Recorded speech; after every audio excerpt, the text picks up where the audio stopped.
Welcome back to my channel, Smoking and Grilling and Cooking with me, AB.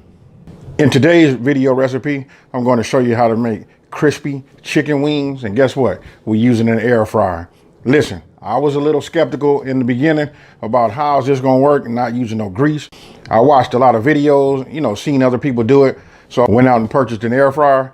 You know what? To just try it and do it myself. This is going to show you how I did it, but I got to tell you this. I don't want to call this really a spoiler alert because you can read the title. Listen, it does work. Let me go ahead and break into the rating system. On this one right here, I know these are low numbers. A guy has his own channel. His name is Meathead. He asked a hard question.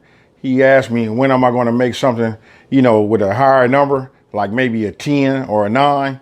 And he also asked me, what do I consider that, what will be a 10 or a 9. Meathead, I got something for you, buddy. So, to go ahead and give this a number, I'm going to go ahead and use my rating system. My rating system works like this, from 1 to 10, 10 being the most difficult. We're going to go ahead and give this a 3 or a 4. Let's go with a 3. This is easy. You batter your chicken. Once you put your flour and your seasoning on it, you put it in the air fryer. Once it's in the air fryer, you set it. You come back after halfway cooking it. You look at it, spray some cooking oil on the spots that has the flour on there that didn't all the way cook. Then you can rotate it over. Put it back in for the remainder of the time and let it be.